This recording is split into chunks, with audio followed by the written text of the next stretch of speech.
Everybody sing that shit.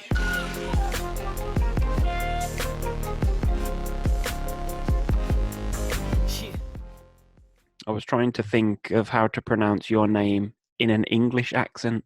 It's not easy. It's like, I'll sound posh. Drew Linsalata. Like, have you ever heard it said? That's all right. It works. Yeah. No, not normally in the British accent. Not normally. But that's working. It's fine. But that's who we're with. Works for me. This is our pilot episode of the Breakdown podcast with The Anxious Truth, Drew Linsalata. Is that better? Good job, dude. Very New York. Very good job. Thanks, man. I'm looking at packet loss. Come on. Today, really? Sorry. So, yeah, we're having issues with our internet connection. But, yeah, trialing this new video podcast thing, see where it goes, see if anybody else is interested. It might just be me and you each week. But that's, we've been there before. We've done that. It's possible. It's possible. So, yeah, I mean, the main reason for getting you here is because of the authoring work you've been carrying out, mate. Books. I have. I've been writing words, man. Many words. I actually have read your first one, but I can't remember what it's called. What's the title of it? What is the first one called? It's called An Anxiety Story. Anxiety Story, that's the one. Yeah, An Anxiety Story, yeah. It's like, because I know most of that story anyway. You do. You've heard it over and over and over. But it was still good to me. There was a few bits in there that I picked out on that we'll obviously discuss at some point. Right. But yeah. Right. How was it? Yeah. It was interesting. So that book became like, I mean, even going back to like the Panic Station days, people were like, you should really write this down. You should write a book. I'm like, yeah, I'm going to write a book. So really, finally, last summer, I decided, all right, like all this stuff that I've been talking about for 5 or 10 years, I'll start to write down. And I knew that in the beginning, because what I really wound up writing was this massive 70,000 word like recovery guide. And I knew that I had to, like, as an intro, tell everybody the story of like, well, I live this too. Yeah. Like I can't tell you what to do if I didn't already do it. So I started writing the intro like right around New Year's. And so it became bigger and bigger, and I'm like, this is his own book. So literally in the span of about 7 days in January, I think it was in January sometime, I literally finished writing one book and wrote an entire separate book. So the intention was to put it in one book, ebook. It was just supposed to be the intro to the book. And then it turned out to be its own book. And I'm like, I'm just going to write that. So I wrote it worked out well, and it allowed me to learn like the publishing process that I had to learn, because how the hell do I know about writing books? Nothing. You're an Amazon bestseller. I was an Amazon bestseller. That's such a. I would be flat out honest with everybody listening. It's such a scam. Like, it's such a scam. You game the system and you make it work. But the interesting thing about that, I'm proud of this part. I didn't game the system at all. Like, I didn't do any of the stuff that I was told to do. I didn't email my mailing list. I didn't make videos ahead of time. Like, the morning of the book release, I literally rolled out of bed. I was downstairs on my treadmill and shot like awful dark Instagram video saying, hey, the book is out. And I got yelled at like several times, like, you're doing everything wrong. So, but it worked out. It's doing well. It's doing well. Good reviews. It's doing well. Yeah. I mean, I guess it was just, let people know, like, hey, I live this too. And it was bad for me, and like, if I fixed it, you can fix it. And people seem to be using it that way, so I'm happy about that. Yeah. It's that relatable part, isn't it? That's trying. That's why I seem to get like the comments on my videos. Like, I try and help people, but I'm still sat in my house. But like, people can relate to my stuff, and like, I know how to fix it. Yeah. There's just something. It's deep. It's deep. So I have every faith that will change. Well, it's weird. Yeah, I think like the issue for me is I don't focus on the progress that I've made. Like, I always see myself as, I'm stuck. But like, I've been away on holiday how many times last year, and I've been away for weekends this year already. Like, stuff that I never used to dream of doing. So it's crazy. Like, it makes no sense, really. We don't give ourselves enough praise. We just focus on those tiny little, like, maybe I had a bit of a wobble in the shop, and that's all I think about. Like, that's my 2020 so far. So then, well, that's true, but like, you're a completely different person than when I first met you. Yeah, exactly. It's not even close. Not even the same thing. So what about you? Like, what is the what's the most outrageous thing that you've done in the past? I don't know, say 5 years that you thought was unobtainable? Let's see. If I look back to like the worst days, like when you and I first met, Yeah, yeah. probably the thing that I would call it, well, that I don't feel is outrageous now. It's just life. Is flying around, Flying. flying Yeah, safely. yeah. It's got to be Yeah, good. that was like I remember. I would have dreams about it back in those days, Hmm. like nightmares of I went somewhere, but now I have to get home. And Yeah, yeah. I think a lot of people can relate to that. People have told me like, "Oh my God, that's my worst nightmare." That I'll get up the courage to go and Uh-huh. fly to Chicago or wherever, Yeah, and yeah. then oh my God, now I have to get back, and then I'm stuck in Chicago because I can't get back in the plane. And So that I think that you went through the whole process of like watching flying videos. I remember you I talked about that. I did, yeah, I Yeah, did because I was never even before like panic disorder and agoraphobia and all that stuff. I was never like the greatest flyer. I was not a fan of it. I would do it, but I was not super thrilled with it. yeah. Am I just to interject technically, like my internet is horrific right now. Is this working Yeah, you're still? good with me. Yeah, you're Okay, all right, moving. cool. So anyway, like I was never like a huge fan of flying. I would do it reluctantly. So when it came time to start doing it again now, Mm. it was like the last frontier in a way. Yeah, Like, yeah. okay, this is it. And this is years into recovery. I Hmm. just didn't have a reason to. And I was like, all right, I guess I'm going to do this thing. And Did so you yes, I did that. did you fly as a kid? As no, the first time I ever flew, I was like 17 or 18. And Right. I went to school in Buffalo and I would Mhm. fly to Buffalo, which is like an hour and 10-minute flight. Right. Those were my first flights at 17, 18 years old. Yeah, yeah. So yeah, we weren't big travelers. I've never flown. Well, I went in a small passenger plane. I tell Josh, my son, this story, and he doesn't believe me. But my next door neighbor used to be a pilot, and he had his Okay. own. He had like a four-seater little crappy plane thing on an airfield somewhere, and I Right. went with him, my brother, and their daughter, my neighbor's daughter, and we went up in this plane. Like that's the only time I've ever been in the air, apart from jumping. But that was, yeah. Jump. But that was a long time ago, man. And like I didn't have anxiety then, and it was a great experience. I loved it. Looking Yeah. down, fantastic. But Yeah. now it's not a fear of flying; it's a fear of enclosure. That's what it is.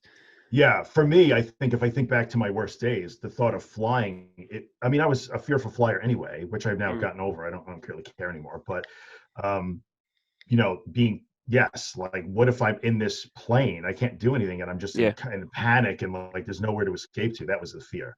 I always And used to so worry about like the airport as well, just how busy. If could be empty and it was just me on the plane, maybe yeah, we could get maybe a away little with it. better. Yeah. Yeah, exactly.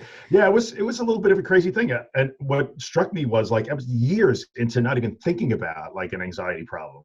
Mm. And flying came up and it was like, oh, this is a challenge. But it turned out to not be as much of a challenge as I thought it would be. Yeah, yeah. You know. Yeah. So it worked Madness. out great. Now I mean I still don't like going through airports and stuff because it's very inconvenient and it's a pain in the ass, but Yeah. if I gotta go somewhere, I'll fly there. I'm good with it. So I'm that just. I made some notes. lay on me. Do you know what I mean? This is You like it? preparation. You like the David Letterman of anxiety. I won't get that far. I haven't got his money. One of the things that I picked up from the anxious story or the Yeah. anxiety story was that you Right. mentioned depression, going through a depression, and saying that it felt worse than anxiety. Now I've said that, like I've experienced a bit of depression, and I've Yeah. always said I would much rather deal with anxiety than depression, and that's like it's crazy to hear people like thought I would be the only person that thought that, but Oh when no. depression it's horrific. Yeah. Like it's funny because in so many people that I deal with, and we have so many mutual friends that have this problem. Like I hear people say all the time, like I'm afraid I'm depressed, and I will always say like no, you would know, like Yeah, yeah, you'll know when you get depressed, yeah. and that was horrific. That was worse than the anxiety for sure. Mm. I don't ever, yeah, I don't even know. It's hard to even put into words It what is, that yeah, feels yeah. like. It's. Yeah. But like, was there anything specifically that you did, or did it just lift? Because that's what I've always found. It's like it's just a. Yeah. I don't know. It's a moment in time. It just seems to pass. It doesn't. I don't think you can make yourself. You can't do anything to lift yourself out of it. That's what I've found. It's just. It's a time thing for me. Right. I would say that the issue for me was the first time it ever happened in that deep kind of clinical depression way. was when my doctor told me I had a chemical imbalance and I started taking an antidepressant. Yeah. And the antidepressant is what lifted it. I will Mm-hmm. freely admit that, even though I'm not a meds guy because of my bad experience, but clearly it was the medication that lifted my depression. But now I've actually had to deal with it a little bit even after that. And I feel like I can deal with it. So when I know when it's starting to happen. And Yeah. so for me, depression or making sure I don't fall into that is a doing thing. It's a challenging thing. Mm-hmm. It's only what works for me. But for me, it's lift a little more in the gym, run a little faster, like Yeah. do hard things, learn some new songs on guitar. Like I have to just always make sure that I start to Occupy. push myself and not fall into be occupied and accomplish things and do hard things and learn new things that I don't know how to do. That's pretty much boom, it stops it. When I feel it's happening, I have to do that. Yeah. Yeah. And then I don't go down that hole, that Yeah, makes sense. I'm trying to think why I felt like it, but I can't remember exactly why. But I think for me, I just like the acceptance thing with anxiety. That's what I use when my mood starts to drop. I just accept that it's weird. Like we have different ways of tackling it. Like I ain't running anywhere, We lifting extra do. shit. Yeah. Get that? We do. I mean, those are just examples that work for me in my Yeah, life. yeah. That's not prescriptive in any way. It's just what I find interesting is that, like, a lot of people will think that they're getting depressed because they're sad. Like, I Hmm. don't think we teach people the difference between sadness and depression. Yeah, yeah, Sometimes we're sad or yeah. disappointed or just feeling blue for a little while. Hmm. And that is where accepting it, like, well, look, right now I'm just a little sad. All Yeah, right, let's be yeah, sad this week. What am I going to do? Depression just feels different. I know when depression is coming, yeah, yeah. and that I have I'd say that. I've only experienced it once, I think, and it weren't that long ago. I can't remember why. I'm sure I spoke about it on a video. Right. If you haven't watched it already, you should have. So simple. Why not? What else we talking about? Me Whoa, notes. sorry. I'll tell you, sir. Believe it or not, Go on. I think it probably bears no, because people who are watching this might care. Like, I am having vertigo this morning. So Yes. if anybody's watching, like, I just had it. I'm trying to stay really still right now. And maybe it's worth pointing out that, like, yes, I am dizzy, but would you know if I didn't tell you? So I only knew because you messaged me before we went and said I had to this could wait be to get this to, could be a I had to bit. walk sideways to my desk. Yeah. No, it's rough. But I've got experience anyway, with that. yeah, it's a little weird. It's not good. I was going to quickly No. talk because a theme that I see on social media, especially at the moment, is people that are running like pages or YouTube channels, and then for some strange reason they think that they can start billing people like to cure them and stuff. Like this is something that I see over and over again. New pages start up, or some guy will label himself as whatever, and then a few months down the Yeah. line, and he'll start billing people. Like, what's your thoughts on it? It pisses me off. There's my point. Yeah, I would say that it really pisses me off too. So, but we talked about this for anybody who's been listening to me for a while knows my Yeah, feeling yeah. on that. So here's the deal with that. Like, there's a vast difference between talking about your experience or discussing it in a group setting on the internet, or telling people what has worked for you or passing on your knowledge. There's a there's a generalness in that. Hmm. When you literally talk to somebody one-on-one and tell them, I'm going to help you fix this problem, that is a vastly different thing. And Yeah, yeah. there's a different set of skills that go with that. And I'm a huge believer in professional and trained therapists Hmm. for that reason. And I don't do the coaching thing for exactly that reason. So I will admit that sometimes that bothers me. And I see people asking people for money for the craziest anxiety advice that I've ever seen. But I just, the other thing that I think is an issue sometimes is, what's the best way for me to say this without being like, first of Go all, on. without falling off Please my do. chair because I feel so dizzy right now. But the other thing is, there's ethics involved Hmm. in that. Hmm. There's ethics involved in that. So I think the thing where, like, you're not really fully recovered, but yet you're pretending that you are, that's a real thing. I've Yeah, seen yeah. that. Hmm. Yes, yeah, I'm all good. I'm going to fix you. But Yeah, don't yeah. ask me if I'm recovered, because then I'll block you from my YouTube or my Facebook. We don't Hmm. talk about Hmm. that. that's a little bit rough. And I think without some sort of actual training and one-on-one counseling, there's a reason why therapists, at least in the States, are licensed and, Yeah, yeah. need an education. Well, that's it, because it's supposed to be like it needs to be governed. This is people's lives and their livelihood. Like I would It is imagine people's lives. that a large percentage of people that are struggling with this are probably struggling financially. You would imagine, Yeah. struggling to go to work or whatever. So any money they do have, like to be taking that off people, it's a bit.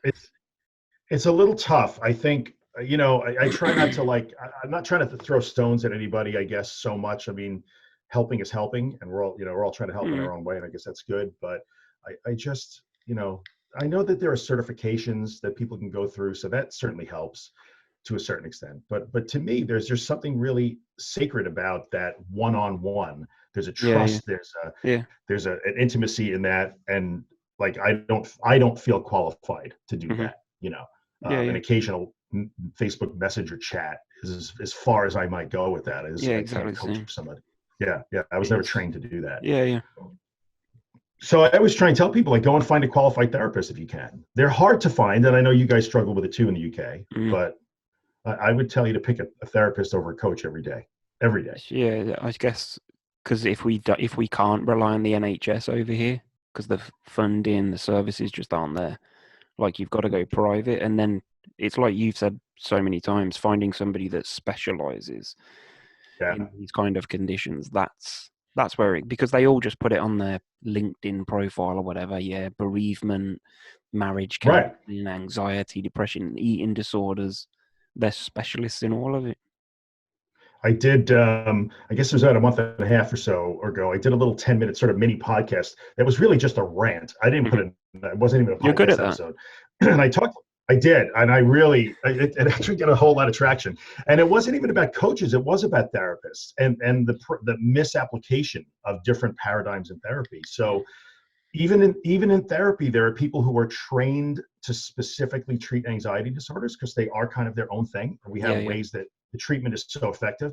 And then we have other therapists that they just because they don't believe in that and they Mm. believe that the solution is something else, they will try and treat somebody with weak. No is not a terribly effective solution.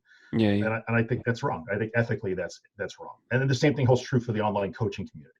Like Mhm. if you I just think it's unethical. Like especially if you have a client that you have had for months and months and months, and they are not making any progress. At some point, the burden is on the helper and the caregiver, the provider, to say, like, well, I might not be a good fit. Let's see if we can find somebody who is. That Yeah. would be a good thing. They don't It's do it though. exploitation. Well, I mean, I'm not going to say that therapists and coaches are just trying to exploit people I did. necessarily. You said it. Okay. Billy Yeah. said it. Just so FYI. No, I'm kidding. So, no, there are bad people in all professions. There are Yeah, good yeah. people too. I think most of them genuinely feel like they're trying to help. I just think, you have to be honest about that with yourself. Like, I'm not really helping this person. They're still stuck in the same spot they were 6 or 8 months ago. Like, this shouldn't be that way. Where do you So, stand on like charities? charities, you mean like, Mental, I'm like not sure. over here, we've got so Oh, many mental health charities that are raising so much money, and it's like it begs the question: why is there more and more people killing themselves? Why are there more and more people struggling with depression, eating right. disorders, anxiety? The numbers get bigger, but the amount of money they make gets bigger. It doesn't tie up to me. Is the more freaking I staff hear. they've got are getting paid more? Um, that's a real problem with a lot of charities, not just in Yeah, mental yeah, health. yeah, yeah. I don't know if your laws are a little bit different than ours are here, but here, somebody who attains non-for-profit status, I mean, it's difficult, but not that difficult. Mm, And yeah, sometimes you find a charity, like to me, a mental health charity, before I will like actually contribute to or try and support a mental health charity, I always try and see like who is running the charity. mhm. If it's primarily an academically run charity, I'm all about it because you're hoping that that money is going to go to research Yeah. in how we should treat these things. But Mhm. that's my bailiwick, so that's what I like. If it's not, and it's just this amorphous, like our goal is to increase awareness, Yeah, and yeah. yeah, I don't It's know, that's like the big I thing don't over here know. at the minute. Like we've got the royals, Prince Harry and Prince William. Well, we haven't got Prince Harry anymore. He's nearer you now than he is me. No, I know. He's chilling in Canada. Yeah, yeah. But Prince William, like, I'll see posts on YouTube and Facebook and that he's playing table football with Premier League football stars over here and playing Jenga and stuff. And like that's the scoop is that he was playing table football. It was at a mental health event, but it's like I don't know, like what are we doing here? Like you're putting your name to a mental health charity that's like, what are you doing? Where Right. is the frontline services that are coming for people that are struggling? Because the numbers just seem to grow. I would agree with that. Like a charity that just, I mean, you can argue that awareness. Look. Here's my thing. And you and I have talked about this. Here's my thing about awareness. Like, if we are talking about an orphan disease, something we would classify as an orphan disease, very few people get it, so there's not a lot of funding into research for it, and not a lot we Mm-hmm. can do about it. I'm all about awareness. People don't Mm-hmm. even know that exists. They should know. They should know that people are being impacted by it, and that starts to change things. But I'm not. I don't know that it's necessarily true that people are not aware of anxiety and depression. Like, Mm-hmm. I think that we need to be able to talk about it more. I like that message, Yeah, but I don't know if we necessarily just need to raise awareness that people get depressed. We just need. I think we're aware. We just yeah. need How to long find have we known that?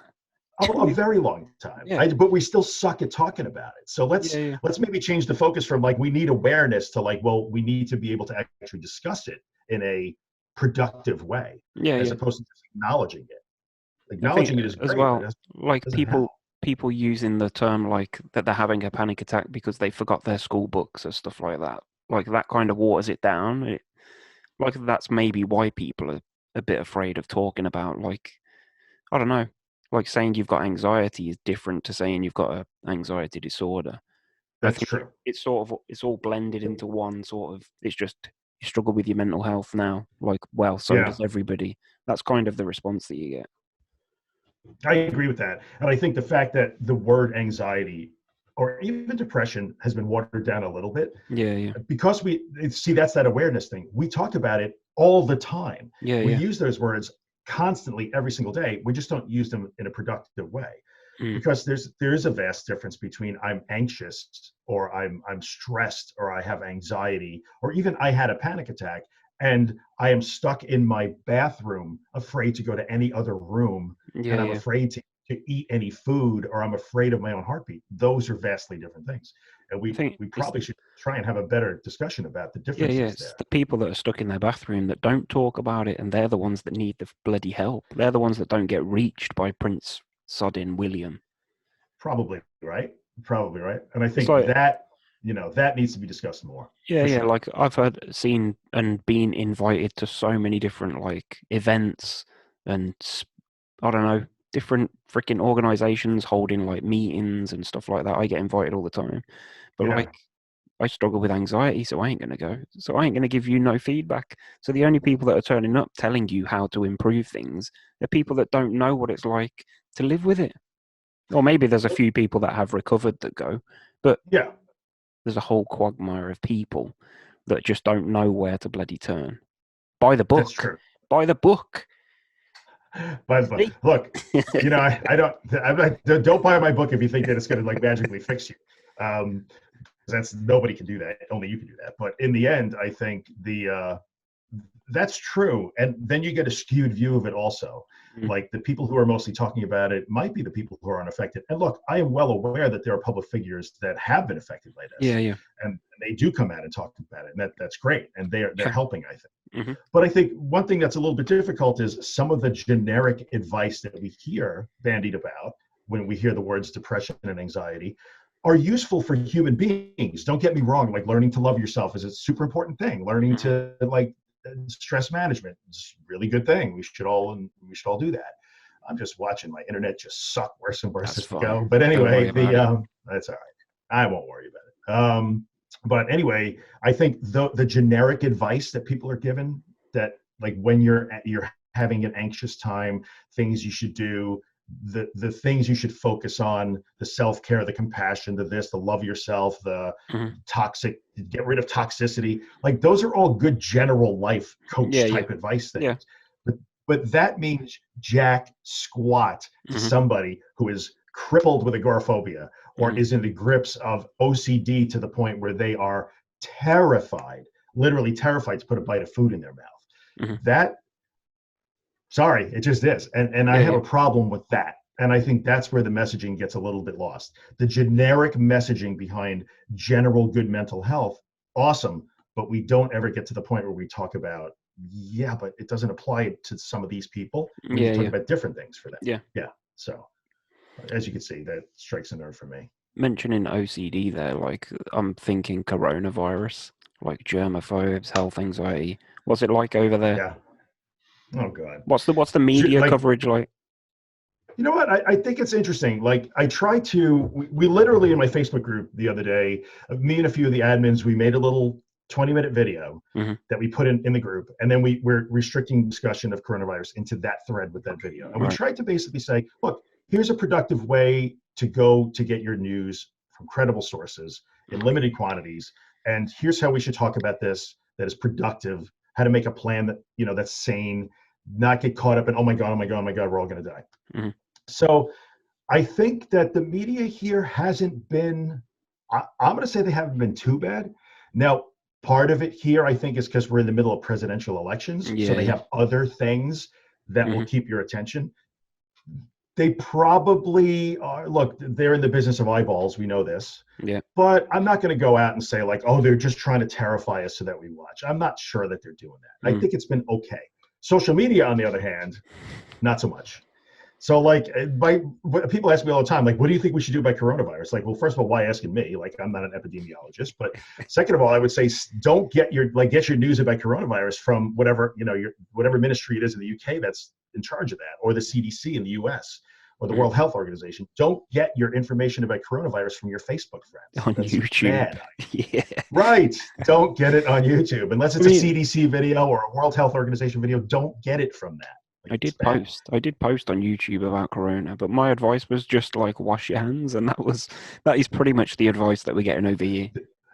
It's the same advice we have here, except that if you go to try to buy toilet paper, there's a good chance you're not going to get any. And hand sanitizer, yeah, that's been Hand selling out. sanitizer, yeah, it's been selling out. Like, because so people are treating it as if like it's truly the zombie apocalypse, and all the dude, really, the methods of. Sorry, I don't have anything to put over my face. The camera's probably not on me because you were talking, but yeah, I'm prepared, man. Well prepared. Being quiet so that clearly I'm doing their best. Yes. Yeah. It's getting a little bit weird over here for sure. I think they're treating it as if like literally all society is going to break down. Yeah, yeah. Like the water is going to stop coming out of the tap, and nobody will able to like go to work to make toilet economy. paper, so we'll never get it. Yeah. The economy's crashing. Well, the economy is definitely affected by it. There's no doubt about that. People are a little less likely to travel. I don't know whether I should say this, but I told my daughter to go to school and say that we've just got back from Italy or something and try and get a couple of weeks off.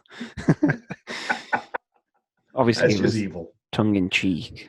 But obviously, it's a joke. I did tell her to say that, but I was joking. There's a real economic impact for sure. I think I had heard over here that our Federal Reserve Bank is actually considering dropping or maybe dropped interest rates to combat that slowdown.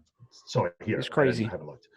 But then we have the flu, and that like the flu affects way more people. I don't know if the death rate's quite the same, but it's just another bug. Look after yourself. I think the issue is the spread. I mean, we know that it is spreading. It's going to be everywhere. Probably more people will be infected by it than the average seasonal flu. I get that. But, there is some common sense things that we can do. And people I understand it's fueled by health anxiety for a lot of people. Is this a good time to be agoraphobic? As crazy as it sounds, and it's actually been a topic of a few jokes in my community too. People have said like, "This is what a great time to be agoraphobic." Yeah. Because like, oh, I stay home for 14 days. Okay. Yeah, close the doors. I've not made that joke, but many agoraphobics that I know have. So I appreciate they're being funny about it. Oh, dear. Cool. So when is the other book out? So the first book is already out. That one you can get now. It's called An Anxiety Story. And that book will just take you through like 30-something years of my life and all the times that I had to deal with like. And I wouldn't have thought you was that old. I'm not. I'm only 24, but I Yeah, I was dealt gonna with it say. for 34 years. Yeah. So, I know. And I got a couple of years on you guys. But Yeah. and then the second book Couple. actually is a couple, just a few, only just a few. I'm not gonna say how many. But my the second book is the big giant step-by-step recovery guide. It's essentially everything that I've been talking about. It's into microphones and cameras for 5 years and Hmm. even beyond that.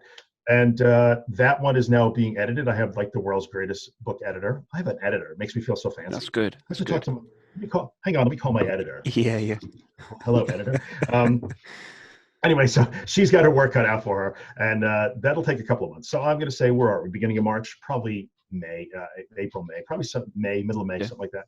Yeah, but I mean, if And you really care, you can like go to my website and get on the oh list. yeah, there'll be a link in the description. That's In fine. fact, I'll email you. I was gonna do something really cool and just like I was gonna screen share for a second, I'll but I do it. pressed the wrong button. Oh Hey, no, you oh ruined shit. everything. Yeah, forget that. Forget that I It's said I all was doing it. technology. Yeah. Oh, oh no. I That's, can't remember how to do it. Bear with me. Yeah, yeah, you got it. There you go. I'm Just gonna have do to it. edit. Got to edit some video. That's all. Yeah, bear with me. I'm clicking buttons. There it is. There we go. Started screen sharing. Oh, there we go. The Look Anxious at you, Truth. man. Very impressive. Yes, Check it out. theanxioustruth.com is the website. And there's all the information about the books and all your old podcast Yes, episodes, which they're all there. I'm on a few. Like You let's are on many of them. So yeah. the Anxiety 101 series, you are like a dominant like fixture on the website because Yes. your mug is on all of them, man. See, the problem like that begs the question, all these people that are selling programs and stuff, I don't know what they're charging, 80, 90, 100 bucks. Like why couldn't they just put it into a book? That's a good question. So it's like people, and you know what? Look, I got to acknowledge this. Everybody has been so incredibly supportive of this. Like Mm, I've really struggled with the idea, not so much of writing the book. I actually enjoyed the process, although it was way more work than I ever anticipated. mm-hmm. But I really liked it. I like doing it, and I'm enjoying the process of getting it out there. Where I struggle in a huge way is selling a book. Like it is really a struggle for me to talk about that. The first book is literally free as an Mm-hmm. ebook or 99 cents because Amazon won't let it be free. Yeah, yeah. If you want paper, you got to pay it on paper because paper costs money. Mm-hmm. But I've struggled so hard with that. But in the end, the reason why you write a book like this is not to make money because you don't make money on the book anyway. Trust me, nobody is making this is not making anybody money. But it's the most effective way to put the information out there. Like Yeah, these are the yeah, I'd things agree. I answer these questions a day in and day out, again and again and again and again. And at some point, it starts to become slightly untenable because you also have a life and I have a business and I have Mm-hmm. stuff to do. So writing it all down in a organized way that takes people from like, how did you get here? What actually is this problem? What actually is the solution? How do we make a plan to solve it? And how do you execute a plan? Like to Mm-hmm. walk them through that in 70,000 words, 280 pages, whatever it's going to be. It's helpful. It's an efficient way to put the information out there. And So it's a lot cheaper than subscribing to a program and look, here's my theory on this. If you read the book and if you buy the book, you read the book and it helps you and you use it as a tool as part of your recovery, then I'm a super happy dude. Then I accomplished what I set out to do. But if you did it well and it worked and it helped and you did the work, then I will probably never hear from you again 6 months yeah, yeah, later. And yeah. that would be my ultimate goal. Mm-hmm. Like just tell me, hey, thanks, Drew. I'm doing great and I'm loving my life. I don't need you to buy a third book, a fourth book, a fifth book, or a monthly subscription. Yeah, like, yeah. This problem is not that problem. It should not require you to be, on a monthly subscription to a program forever. I've always put me and you in a similar category, whereas like our goal is to stop people logging on and watching our Yes, stuff and yes, stop subscribing to groups and shit like that. that's Although exactly right. I would like more views, hence the fishing videos, Well, which didn't work. But you know what I mean? well, That's the idea is that like nobody suffers with anxiety anymore. The answers are out there. yeah. That's the What I plan. find interesting is that is the plan. And so people keep asking like, how many copies of the book did you sell? I'm frankly not looking. Mm-hmm. Like I don't want to look. I don't read the reviews of the book. Everybody tells me that they're really great. Thank you so much if you've done that. That's super. But like, yeah, if I do this right, you will leave my Facebook group after a while, or you'll just hang around because you're helping other people and pitching in and your friends are there. All right, that's fine. But this is, even as a professional therapist, if you're good at what you do in treating an anxiety disorder, you lose that patient within 6 or 8 months. Yeah, yeah. It's just That's the the nature of goal. the beast. Yeah, it's Yeah, not to yeah, just carry on and take yeah, what you yeah. take. Right, exactly. So we got that. Imagine how much Clare Weekes' program would be worth these days. It's funny. I think about that all the time. And like, Yeah, I'm a huge Clare Weekes fan. yeah, Here's yeah, the interesting thing about the Clare Weekes thing. She didn't have the benefit of the internet. yeah. If she had my Hmm. tire pressure gauge, like check my tire pressure. But if she had the benefit of the internet, I don't even know what would have happened. I don't even know. Like she would probably, I wouldn't have to do this. You wouldn't be Yeah, doing it. yeah. Case None of the other closed. people would be Yeah, doing yeah. it, right? It doesn't matter. So there's that. But what I find a little bit interesting is that if you, not so much in the first book and in the second book, and now if you're listening to the podcast and stuff, I'm actually breaking a little bit here and there with the Okay. beloved Clare Weekes. I still look, she's front and center at acknowledgments and everything that I write and say, because if she didn't do any of that stuff, I'm doing none of this stuff. Yeah, yeah. But I think she didn't get the benefit of being able to get feedback from 15,000 people over 15 years of what is resonating and what is not. So I feel fortunate that I have the ability to refine some of that, and I'll take that. Like I get to refine that message a little bit. Yeah. So if I hear one more person say, but I don't understand what acceptance is, how do I accept this? Like she used the wrong word. In the end, she really did use the wrong word. She just didn't know it because she didn't have 15,000 people saying, but how do you accept? Yeah. She didn't have the benefit. She would have been a monster, like in a good way, if she had the internet. What's the right word then? Surrender. That's the word. I said that a couple of months ago, or maybe last year in one of my videos. Yeah, I think it was when I went somewhere and I think it was Skegness. Those of you who are watching in the UK will know the wonderful Skegness. I was just surrendering. It was just like, I submit, man. Yeah, and so Take to me. me, yes, surrender covers. Clare Weekes talks about acceptance and floating, and I find on the daily, I spend a lot of words and letters on a keyboard explaining that no, it doesn't mean that you have to like it. So they think accepting means liking, and they think that floating is a positive experience. Accepting and floating turned out to be the bad words for many, many, many people.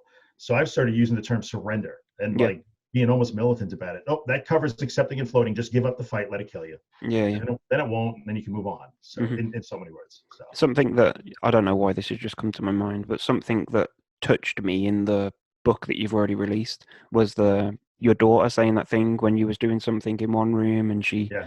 and like that is what spurred you on to change. I wrote it down. Let's say it. Where is it? Oh, come on, let's go. He's not coming. Like they'd asked you to go and do something and you said, yeah, I'll be right there. But it was like, I can relate to that with my daughter, with her dancing and stuff. Like, you coming to watch me this weekend?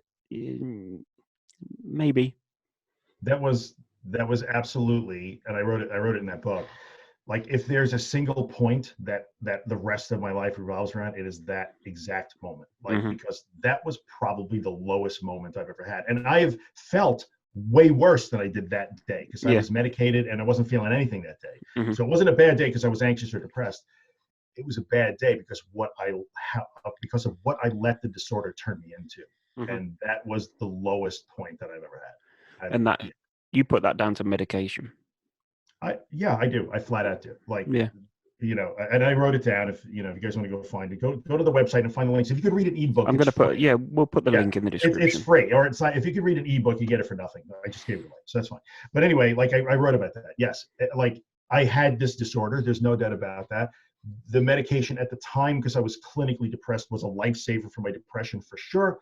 I just never got the advice that said, this is not a forever thing. I just had doctor after doctor say, you have a chemical imbalance, you just take it forever, it's fine. And it turned out to not be fine. So yes, it ruined many, many things for me. It didn't have to. Shouldn't have let it do that. We never had that medication podcast, did we? We never did. And I still skirt the issue because people keep asking me all the time, like, I know you're anti-meds. Why? Well, read this and it'll tell you what my experience was. But I feel like I don't want to go on a camera or with a microphone and beat the drum against medication. I talk it's about hard. It's hard because some people do need it. I'm trying to be respectful of personal choice too. Yeah. Like if you choose to do that, I respect you. And I'm not going to try to convince you not to do it. If you're not sure if you should do it or not, read what I wrote or listen to what I say. At Yeah. least it gives you a well-rounded, I acknowledge the good parts. I do. I think I was fair in acknowledging the help that it got me, but I also was realistic and like, was my experience. And what started me through this whole helping thing was being involved with literally thousands of other people who also went through the same medication experience as me. So, but I don't specifically talk about it that much. Yeah, I mean, because like I'm in the situation where I freak out if I miss one of my pills because I take beta blockers, have done for years. Right. And like I'm in that situation where I don't think they do anything now. I've been taking them that long. It just makes me feel drowsy, like got no friggin' energy. But if I miss one, I can feel my heart pounding, can feel it in my neck and that, and I know that it's because of that. So I'm in the situation now where I don't really feel that I need them because my anxiety levels are so much different than they used to be when I first started taking them. But now if I stop taking them, then my anxiety levels go back up because I start experiencing sensations that I wasn't experiencing before I started taking them anyway. Right. Yeah, but the beta blockers are slightly different, I guess. But yeah, when you stop taking them, you are having physical sensations though, because right now it's lowering your heart rate and lowering your blood pressure. So when you take them away, you feel those things come back. Yeah, but I never had an issue with heart palpitations or anything like that before I started taking them. Yeah. I don't know why did they start giving those out? Because it became a thing, didn't it? You guys started it in the UK. We see it now more here in the US. I'm totally blaming you. I'm absolutely blaming you. It's you, UK. No, and you know what? To be honest with you, I admire the fact that your doctors went to beta blockers before benzos. So I was always blown away by like, wow, in the UK they hand out like blood pressure medication for anxiety. But the reason for that is it lowers your heart. It just lowers your heart rate. It slows you down in general. So it had a similar, albeit not as strong effect as a tranquilizer. And I bet you it helped a lot of people without the nastiness of the benzos or the antidepressants. See, I've never taken them, so I just don't know how it makes you feel.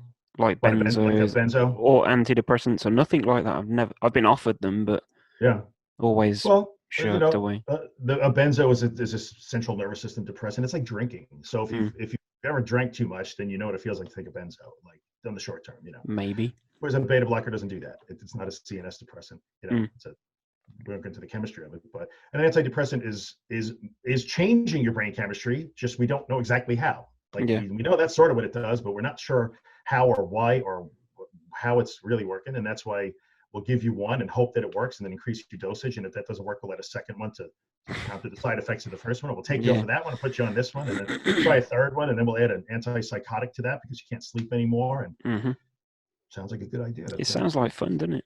It does. It's an awesome idea. Yeah. Anyway, you guys are the pioneers of the beta blockers. I think it was good. I'll take the credit for that one then. Good. Thank you. Really cross. I'm trying to think. I've got no more notes. So we're free balling at the moment. We're free rolling, whatever we want to call it. I don't know. That's not new. Anybody who's ever seen us on video before. How's the vertigo right now? It's a little bit like when I drink my water, that's a little rough. So I keep it cool. It's a neck thing. It's my neck because I tweak my back in the gym. And so now it's up in my neck and my shoulder. But the point I was going to make it with the vertigo is like I'm dizzy, just not scared of being dizzy. So I think I've done pretty good staying upright. Yeah, you're doing a good job there. Not too shabby, right? Yeah. So I mean, how long have you been going? I have no clue. It's got to be close to an hour. One thing that I would say about you and I in video is, like, if I look back at my YouTube stats, and you know this because you've been on YouTube longer than I have, and you're more active. Like, what happens? Like, hey, everything's cool for about 10 minutes, and then like 20 minutes. Nobody's watching now. By the end, there's three people watching us. Apart from Catalin. Yes. You know he's watching. I know he's watching. Thanks, dude. I know he's watching. Keep watching. Yeah. Olivia too. Olivia Docker, you're watching. Yes, of course. When she was really pleased that I went bowling recently, because she used to say that I need to go bowling. Remember all those years ago? It was all about me bowling. I did it. Well, it was all about, like, you spent a lot of time sitting in the car park. I like to see why I'm so good at this. Yeah. At the car park at the bowling place. Yeah. Or the dance place. I only knew them as bowling place or dance place. Never really the actual place. Oh yeah. Yeah. But did you video the bowling? I didn't see that. Yeah, it was in a trip we went away just to a hotel, which is something else that I never dreamed of doing usually. Like driving, we drove I think it's about 120 miles away, just for one Yeah. night. Like, that's unheard of for me. Because usually when I drive somewhere like that, I have to spend a couple of days just getting my bearings. I have to take a couple of days chilling out in wherever we're staying. But Yeah. we drove like 2 hours, got in the hotel, went out, something to eat, went bowling, like crazy, and then came home the next day. Usually it takes me 3 days to recover from something like that, but It was all good.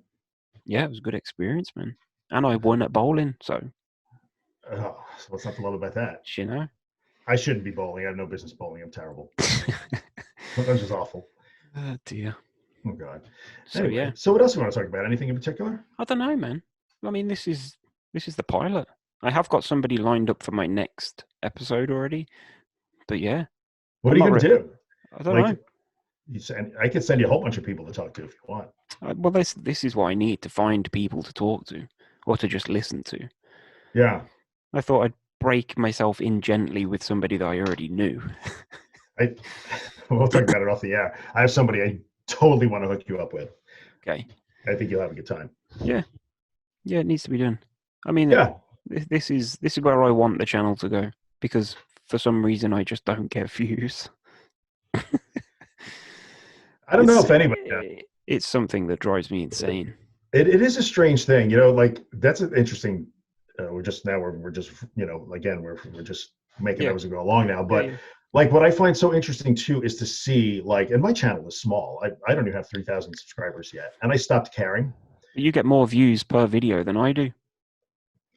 I seem to, for whatever reason, Yeah. but nonetheless, even though like we talked about earlier, the awareness around anxiety and depression, those words are everywhere all the damn time. Yet, like my channel, your channel, I mean, your channel is much larger than mine, but even some of the others, like when you go and look, like their numbers aren't great. Yeah. But yet, like if I understand celebrity matters, I get that. So discounting celebrities, but when people who have no experience with anxiety disorders, but talk, you know what? I'm not going to go down this road because I've bitched about this before. You sure? People who are like the lifestyle bloggers and vloggers and stuff, they make a video about anxiety. And look, I'm not discounting their experience. Maybe they are an anxious person. They clearly do not have the same thing that you and I are addressing. Yeah. That video will get 4.6 million views and shared around as like, yes, this needs to be talked about. And they're giving the worst advice that I've ever heard in the world to somebody who has agoraphobia or OCD or panic disorder. I don't get that. And yet, like, you can't get no views. The frustrating thing for me is, like, I make a video and I'll, like, just voice over it. So maybe it's because I've got a face for radio. I don't know. But when I do like a voiceover, like the 10 symptoms, or I talk about depersonalization or something, like they're in the hundreds of thousands of views. Yes. And I could just spend my time making those videos and probably make a shit ton of cash off YouTube and that. But like that doesn't bother. That doesn't interest me. I don't want to do that. It doesn't seem like a thing to do, but you're 100% right. Yeah. If you do that, would be that would be the easy way for me to just stop putting my face on the camera, start putting some shit together. And I find it so interesting. To me, YouTube has become a bit of a, that's it, your lights went out.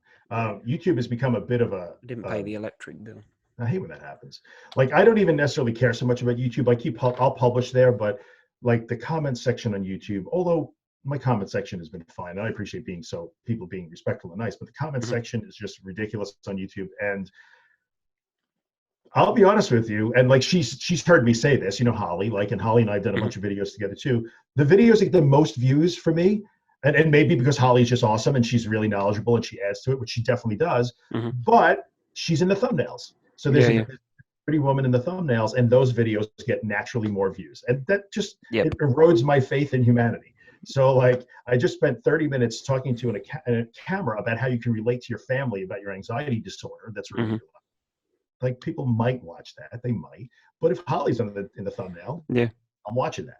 So. Well, that's it. All the info ones that I do, I always put a woman in the thumbnail. The 10 symptoms one, that's got a woman. I hate to say that, and that's not a problem, man. I love Holly. Like Holly's watching, like you're awesome. Yeah. To me, it just points out like the strangeness of social media and trying to get the message out of this stuff and help people. It's a weird kind of thing. See, if you're going to be in the business of anxiety and social media, you got to do some things that are a little bit shady, I think. Yeah. I understand why they do it. I'd agree. I do. Otherwise, you're not going to get eyeballs, and eyeballs are money. So I understand. So next week's podcast, I will be topless. So make sure you. I think I have a meeting that day. I'm pretty sure. It won't be live. If I don't, I'm going to make one. No, yeah. So, yeah. Nobody wants to see that. But Thanks. I don't know. What else, man? We all good? I think we're done. We're done here. I think we're done. That's it for the first episode of The Breakdown. What a name. Should we it's discuss, a great name. Should we discuss my talent in coming up with... I was discussing this with my son earlier. I was thinking of calling it The Mental Breakdown, but then I think people might get a bit iffy with that. So we'll just they watch. Yeah. If it's about watching somebody have a breakdown, people love that. Yeah. It's The Breakdown. And the idea is to break down the ins and outs. I don't know. Yeah. Let's see who's next. It's a good name, dude. I'm telling you right now. Man. Yeah. All right, peeps. Yeah, that's it. We're out. Links in the description for young Drew's books, website. The rest is history. Yeah. Thanks for having me on, brother. Yeah, appreciate it, man. I'll speak to you again. You got it.